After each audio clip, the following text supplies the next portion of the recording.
Merci. Vous m'entendez? Vous m'entendez Oui? Très bien. Je vais essayer de parler un peu plus fort, de me pencher sur le micro. Ça va, c'est pas mal. Je vais essayer. Comme ça va? D'abord, j'aimerais vraiment vous remercier d'être là et d'avoir partagé avec nous non seulement les termes d'un rapport, mais aussi ce qu'inductivement nous avons à...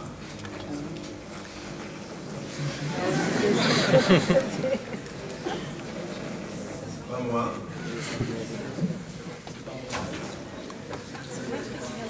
Ça?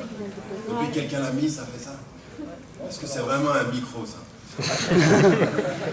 C'est un micro.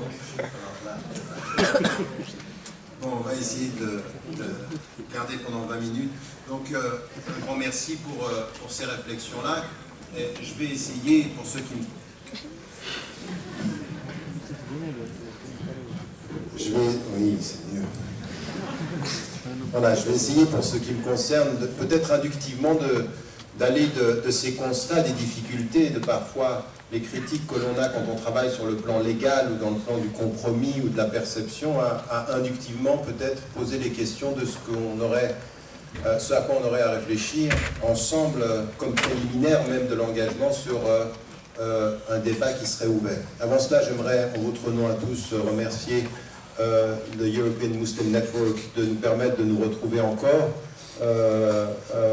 La directrice Malika et puis une administratrice de choc, Sarah, qui font en sorte qu'on soit reçu de cette façon-là. Abdelmajid également, et tout à l'heure viendra aussi nous rejoindre Yacoub Mahi. Je pense qu'il faut saluer le travail de ceux qui, de façon visible ou moins visible, vous permettent, chaque fois qu'on se retrouve dans cette salle, de pouvoir partager une réflexion. Et rencontre après rencontre, vous êtes très nombreux, vous êtes présents et fidèles, et j'aimerais aussi saluer votre présence ce soir, en espérant simplement que ce ne soit pas une présence parce que vous voulez célébrer avec votre visiteur égyptien les délices d'une potentielle libération populaire, qui n'est pas gagné encore. À la suite, il faut le ramener et le dire avec force de ce que les Tunisiens ont ouvert comme chantier, et nous les saluons pour avoir fait cela, parce que c'est vraiment quelque chose qui historiquement est très très important, quoi qu'il advienne, quel que soit le futur, on en parlera tout à l'heure, mais un verrou est brisé et il faut, par notre présence aussi de cœur et d'intelligence, saluer ces mouvements populaires et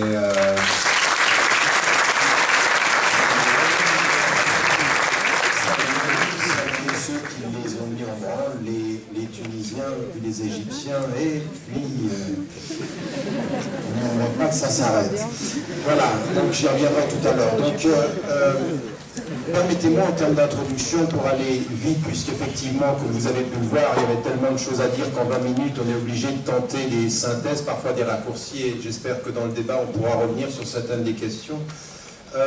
La première des choses, c'est quand on parle de l'Europe face aux défis culturels ou de la diversité culturelle, ce qu'il faut qu'on dise comme principe fondamental, ce sur quoi il n'y a pas même à discuter, c'est que la diversité culturelle est un fait européen. C'est-à-dire que l'Europe a changé et que la diversité culturelle. Quand on dit diversité culturelle, qu'est-ce que l'on dit?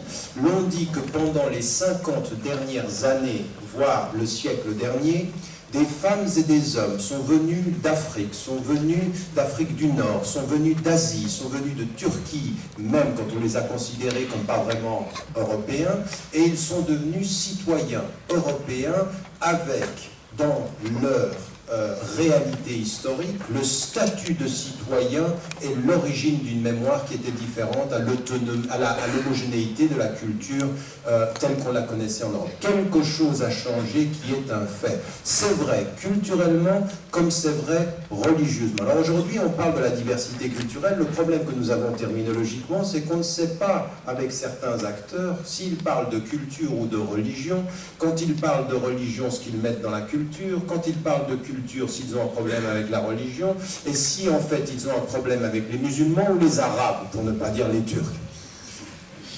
Mais vous riez, mais c'est vrai, parce que le déplacement du curseur est important. Parce que pour certains, dire islam, ça veut dire « j'aime pas les Arabes ». Et c'est pas nouveau ça, que parfois vous ayez dans le discours populiste le passage de l'un à l'autre.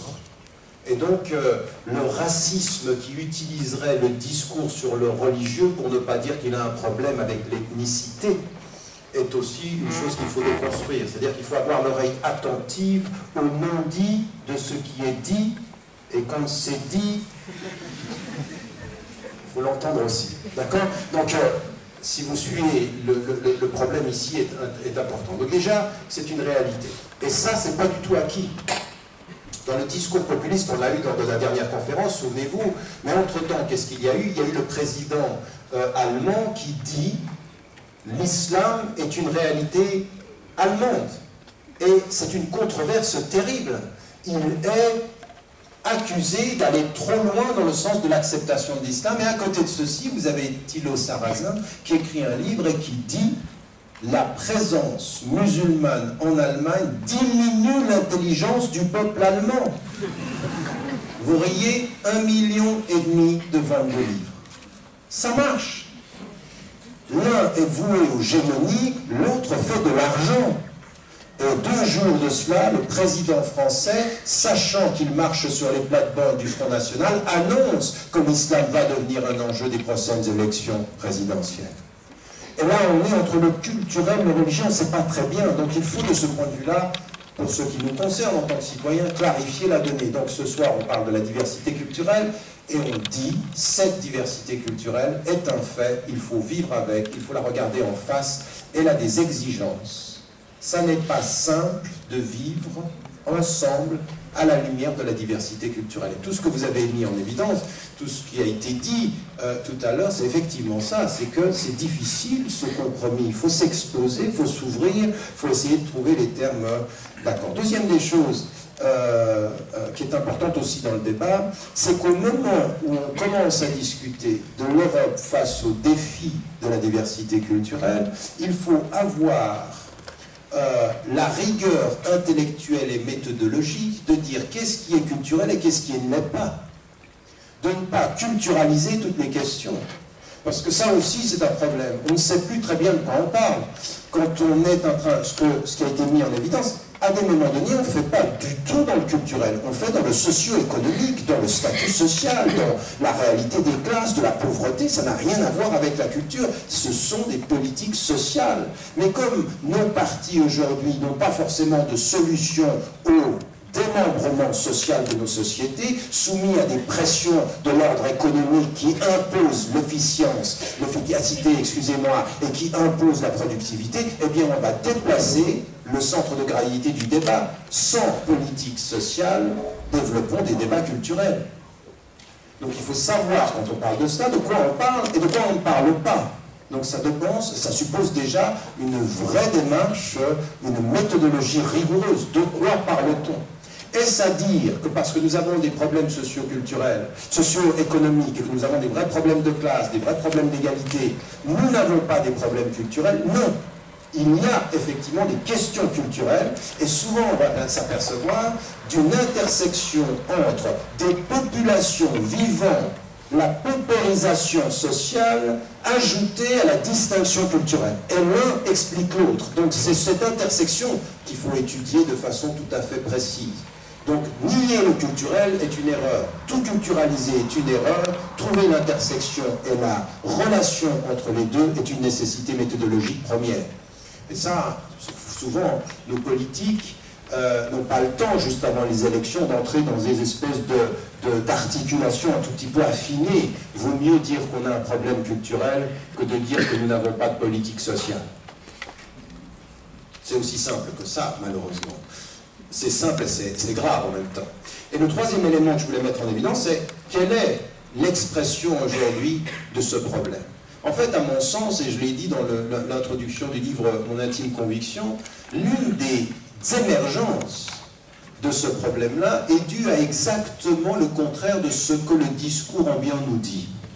Le discours, on vient nous dire, et c'est devenu une mode partout. On vient de la voir, on ne s'y attendait pas, mais on vient de la voir par David Cameron en Angleterre, qui a dit « le multiculturalisme est en train d'échouer ». Avant ceci, on avait Angela Merkel qui l'a dit. Avant ceci, les Danois. La France n'arrête pas. Il vient de le dire, d'ailleurs, le président Nicolas Sarkozy. Chez vous, c'est aussi une mode. Quand une chose est dite à Paris, on a parfois l'impression que l'écho se fait à Bruxelles, et donc on répète que de ce point de vue-là, ça ne marche pas.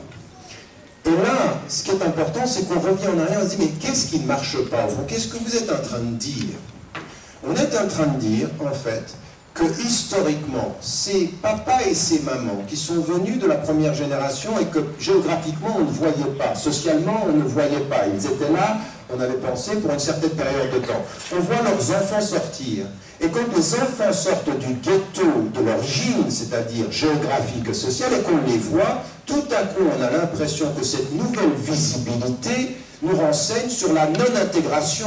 Mais en fait, c'est le contraire. C'est s'ils étaient encore invisibles qu'il y aurait un vrai problème d'intégration et de ségrégation. Plus ils sont visibles, plus ça veut dire qu'ils sortent. Ça veut dire qu'ils sortent d'un isolement géographique, qu'ils sortent de la non-représentation. Est-ce que ça veut dire qu'on est arrivé? Non. Mais le phénomène de la sortie des ghettos sociaux, des ghettos géographiques, de cette non-visibilité, fait qu'en fait, l'un des problèmes essentiels, c'est le problème de la visibilité. Depuis qu'on les voit, on ne sait plus qui on est. Et on les voit, c'est majoritairement vous. Vous me suivez? Vos couleurs, vos tenues vestimentaires, vous êtes un peu, pour certains d'entre vous, un peu trop du Sud. Et donc, encore une fois, le culturel et le religieux, on va tout mélanger.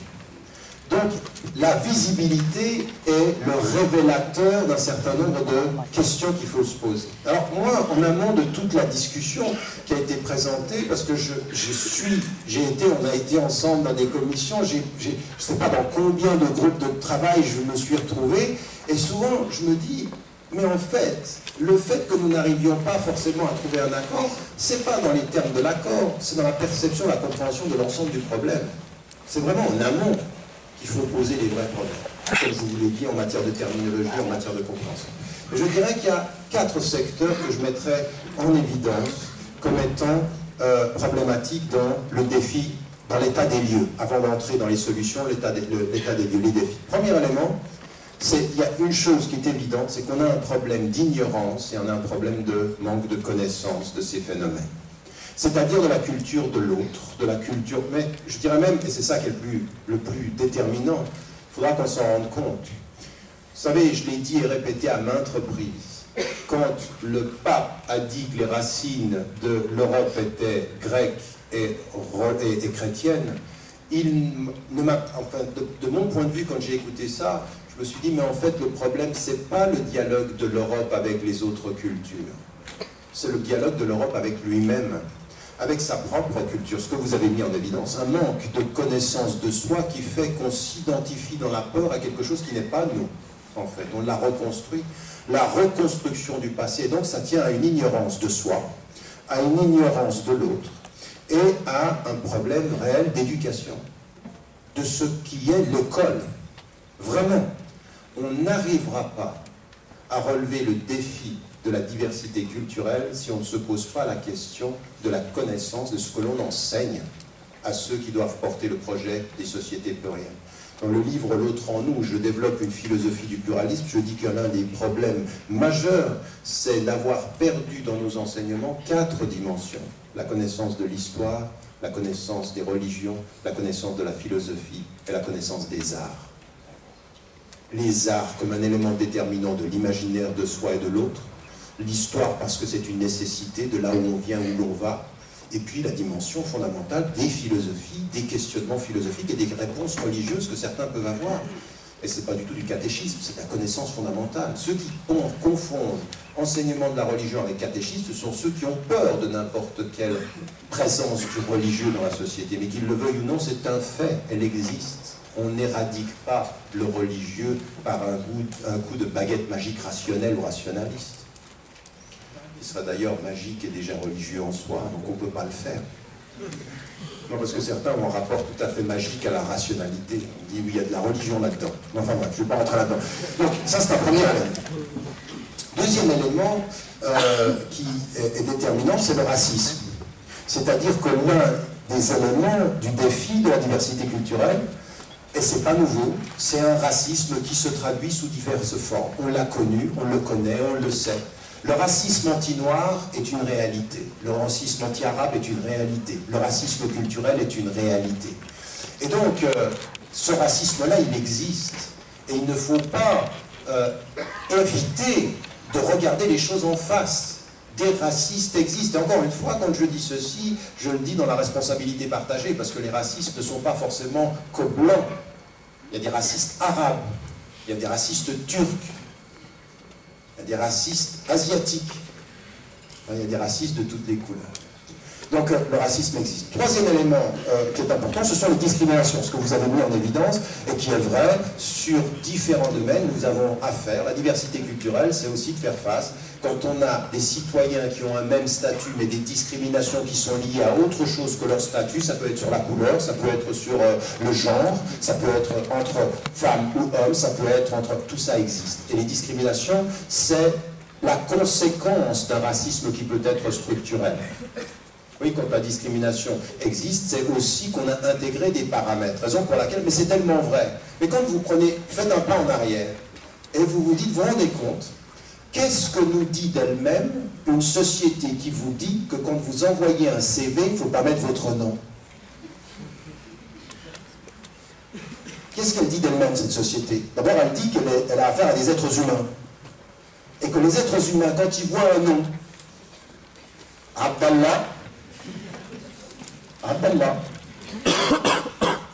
comme en Égypte, quand quelqu'un en Égypte voit et a vu, je l'ai vu de mes propres yeux, je l'ai entendu dans ma famille, quelqu'un me dire, moi quand je vois sur le nom Christian, c'est Christian.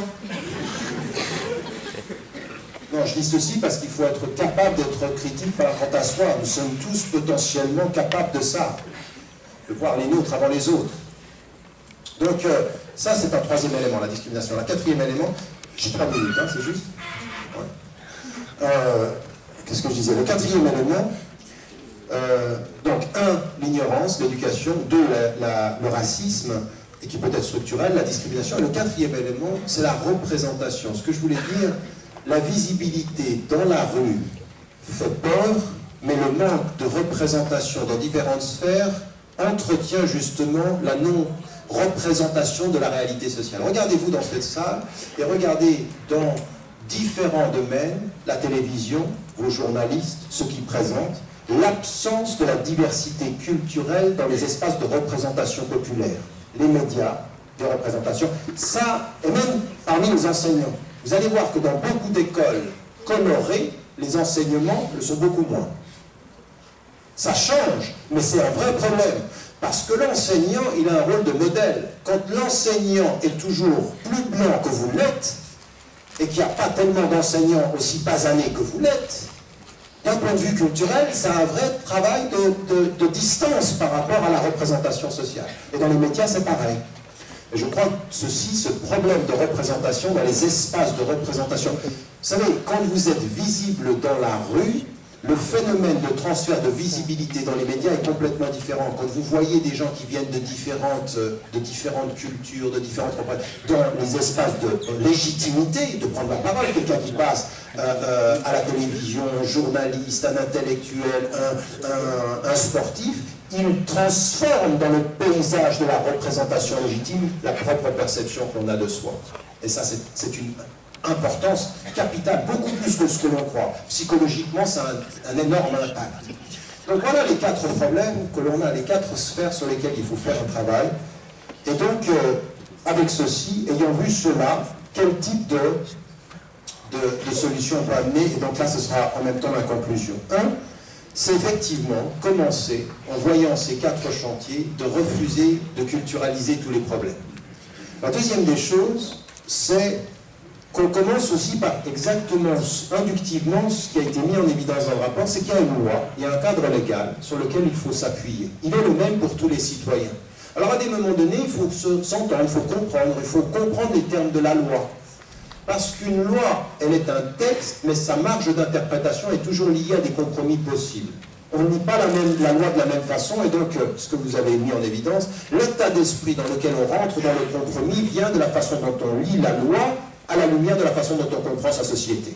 Donc c'est complexe, c'est pas évident. Il ne suffit pas d'un article de loi pour avoir gagné. Il faut travailler l'interprétation du texte à la compréhension de la société sur laquelle ce texte va s'appliquer, sur laquelle le texte va s'appliquer. Donc là, on est sur... Mais il faut entrer par cette porte-là, le point commun de la loi, le point commun du cadre légal qui fait que nous sommes tous des citoyens à être traités égalitairement. C'est très important de commencer par cela. La loi nous dit égalité absolue de chacun, femme et homme, devant la loi. La négociation peut venir, mais avec ce présupposé-là. Pas d'acceptation de statut minoritaire d'un point de vue légal, même s'il y a on peut imaginer, on peut reconnaître ce que vous avez dit, des minorités culturelles. Moi, je n'aime pas tellement entrer dans ce débat-là. Je préfère commencer par la dimension de ce qui nous est commun et de le comprendre de cette façon-là. Et puis, le troisième point qui est important, c'est de comprendre que nous avons des responsabilités partagées. Alors moi, j'entends bien ce que vous venez de dire, la responsabilité de la majorité. Mais moi, j'ai aussi envie de me retourner vers la responsabilité de ceux qu'on présente comme des minoritaires. Et de sortir de cette idée qu'on est l'objet des perceptions d'autrui pour devenir les sujets de notre histoire. C'est-à-dire les sujets citoyens. Et ça, je ne cesse de le répéter, c'est une chose complètement différente. Ne jamais laisser autrui faire de nous l'objet de sa construction, mais nous décider que nous sommes les sujets de cette participation, des sujets, c'est-à-dire que nous avons une voix, nous avons quelque chose à dire et que nous sommes partie prenante. Mais ça, c'est une grande responsabilité. Ça interdit la passivité, ça interdit de blâmer, ça interdit d'observer et de se plaindre en permanence. C'est une détermination du sujet qui dit, dans le cadre de la loi, à la lumière de ce qui est culturel et en connaissant ce qui ne l'est pas, il y a des positions à prendre et des avancées à faire. Et donc, comment on devient un sujet? C'est en entrant dans ces 4 chantiers. Alors je termine en disant ceci. Le premier des chantiers, c'est celui pour moi de l'école, comme je l'ai dit. Et dans celui de l'école, vous l'avez dit, c'est une de vos propositions, parmi des propositions, il y a vraiment un travail à faire sur les programmes d'enseignement. Qu'est-ce que l'on enseigne? Dans la question de l'histoire, il y a vraiment... Mais c'est une responsabilité majeure. On ne peut pas gagner le défi de la pluralité culturelle si on ne revoit pas nos programmes d'enseignement des mémoires, de l'histoire et des cultures. C'est déterminant. Pour plusieurs raisons, pas simplement pour dire des bonnes choses sur les Arabes d'Afrique, mais même pour soi, pour l'Europe, pour savoir d'où on vient, cette espèce d'amnésie sélective qui a construit une Europe autour d'une homogénéité culturelle qui n'a jamais existé que quand de mauvais livres, des livres sélectifs, arbitraires, qui ont décidé nous sommes cela par opposition au sud de la Méditerranée. C'est faux, ça n'a jamais été une réalité historique. Il faut que ceci, nous y travaillons. Il faut avoir du courage pour ça. Et il faut avoir du temps et de la connaissance. Donc, le programme, la question de la pensée. Le deuxième élément aussi qui est important, c'est dans notre éducation, c'est l'égalité. L'égalité dans les potentialités que nous offre l'école. C'est-à-dire, il faut vraiment aujourd'hui avoir une politique scolaire qui soit égalitaire. Qu'il n'y ait pas d'école de seconde zone. On ne peut pas. Et c'est là où c'est plus culturel, où l'école sort de la question culturelle pour devenir une question de politique sociale. De dire, arrêtez de nous bassiner avec des histoires de foulard ou de pas foulard. Arrêtez de poser le problème sur des fausses questions. Les femmes seront libres et déterminées par elles-mêmes comme sujet de leur histoire quand vous aurez en amont donné à ces citoyens des écoles qui les traitent égalitairement. L'égalité produira la neutralité. Mais parler de la neutralité pour parler d'égalité, c'est de la mauvaise politique. C'est de la politique politicienne. C'est gagner les prochaines élections, mais perdre la prochaine génération.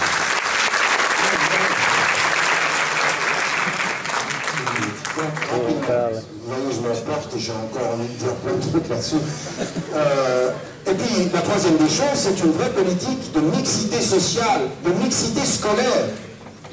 Moi, quand vous me voyez parler comme ça, vous me pourriez parler au français d'être engagé. Ça fait 30 ans de ma vie que tous ceux avec qui je parle sont transversaux, c'est-à-dire c'est autant avec vous qu'avec des musulmans, qu'avec... Mais ça vient de quoi? Je viens d'où? Je viens d'une école qui a fait, et parce qu'on n'avait pas ce problème-là à l'époque en Suisse, on a été privilégié, c'est une école de la mixité scolaire. Mais juste, où on était ensemble, où je discutais avec des élèves qui venaient d'autres horizons, mais on m'a toujours respecté dans ce que j'étais, et on m'a toujours appris à écouter ce que les autres avaient à dire.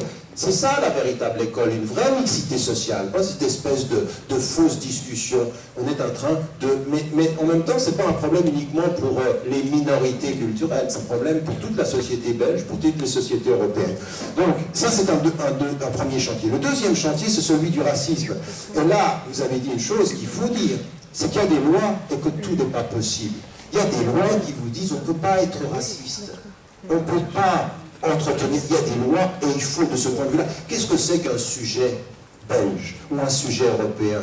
C'est quelqu'un, quand on le traite de façon raciste, il met entre lui et le raciste la loi qui dira l'égalité, dira je ne te laisserai pas faire. Mais pas simplement pour moi, c'est pas une question qui me touche moi personnellement. Si tu es un raciste, tu n'es pas dangereux pour moi, tu es dangereux pour nous tous.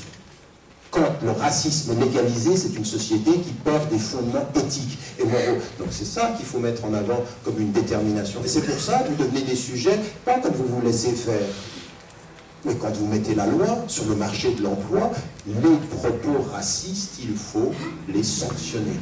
Les attitudes racistes, il ne faut pas les laisser se propager. Et dire avec force, comme sujet européen, qu'il n'y a pas de hiérarchie entre les racismes. Il n'y a pas l'antisémitisme d'un côté et tous les autres racistes qui seraient... Non, l'antisémitisme est inacceptable, le racisme contre les Noirs est inacceptable, le racisme contre les Arabes c'est inacceptable, le racisme contre les musulmans c'est inacceptable. C'est tout la même chose. Le racisme par définition est inacceptable et nous ne voulons pas de hiérarchie. Ces espèces de jeux sur qui est plus raciste et qu'est-ce qui est plus grave, il n'y a pas de plus grave, c'est grave, point. C'est grave, point. Mais ça, c'est aussi des... Mais encore une fois, on a ce qu'on mérite. Parce qu'il y en a qui rentrent dans la logique de hiérarchiser ou d'accepter plus facilement. Il y en a même qui sont en train d'oublier qu'il y a du racisme contre les Noirs dans nos sociétés. Que c'est encore pas facile d'être un Noir qui cherche de l'emploi, musulman ou pas. Simplement, Noir, et quand tu as des cumuls, quand tu es Noir, musulmane, oh là là. On peut se aller. Quand tu es arabe, tu n'as même pas besoin de commencer à y penser pas. Donc, je permets vraiment. Donc il faut là aussi, la question du racisme est de pouvoir s'y engager. Troisième des chantiers sur les discriminations, c'est là où il faut être présent sur le marché de l'emploi.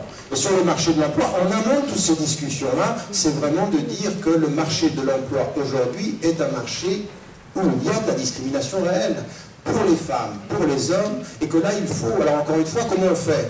C'est une vraie question. Vous savez, moi, pendant longtemps, je me suis dit, l'affirmative action, les quotas, comme on en parle, c'est problématique. Et puis j'ai été convaincu par certaines thèses en disant, mais on ne va pas y arriver comme ça, si on n'entre pas dans ce débat-là, de vraiment pousser certaines représentations, parce que si on veut de la représentation sur le marché de l'emploi, il faut pousser. Donc je suis pour la cessation de la discrimination négative. Ça c'est certain. Mais comment fait-on pour pousser la représentation de certaines minorités culturelles? Il faut qu'on y réfléchisse, et je pense que la question parfois de quotas, de pousser les gens à prendre leurs responsabilités, est une chose qu'il faut travailler. La discrimination à l'habitat, ça c'est des politiques sociales. La non-ségrégation sociale est aussi importante, et là de ce point de vue-là, il faut s'y engager aussi. Dernier chantier, c'est le chantier des perceptions. Et dans le chantier des perceptions, dans le chantier des perceptions, ce que je voulais dire, c'est qu'il y a des domaines où il y a des choses qui ont été gagnées. Dans le domaine culturel, dans le domaine sportif, il y a des représentations. Mais vous voyez, c'est à la fois intéressant et problématique. Parce que ça donne quand même l'impression, sur le plan de la représentation sociale, que finalement, les Arabes, les Noirs, ils sont bons à chanter et à courir après un ballon. Ne riez pas. Des représentations comme ceci, dans l'artistique et le pas sérieux, quoi, le divertissant. Oui, vous faites gagner une autre équipe de foot. Et vous chantez bien, parce qu'on sait de toute façon, les Noirs, par définition, les Arabes courent longtemps, les Noirs dansent bien, et tous ensemble dans mais garde bien ça en mémoire, des représentations restent. Il faut maintenant une représentation sur le plan intellectuel, sur le plan journalistique, sur le plan de l'enseignement. Il faut que cette visibilité soit de plus en plus là. Des Belges, des Européens d'origine de toutes nos cultures qui soient présents et qui prennent la parole, qu'il soit une parole intellectuelle, qu'il soit une parole enseignante, académique, tout ça. Alors, les bonnes nouvelles, c'est que pendant les 20 dernières années, les choses avancent. Nous sommes loin du compte, mais les choses avancent. Et que ça tient à vous. Ce que vous êtes en train de faire et que vous réalisez. Et il faut vous rendre compte que parfois la peur que vous produisez est un des signes des succès que vous engrangez. Parce que vous êtes de plus en plus visible, ça fait peur, donc il ne faut pas ajouter à la peur, il faut apaiser les peurs et continuer la présence comme sujet et comme engagé dans tous ces débats-là. Et à mon sens, avec tout ceci, on peut aussi entrer ensuite dans des vrais débats de négociation sur comment faire évoluer les choses à l'avenir. Merci. On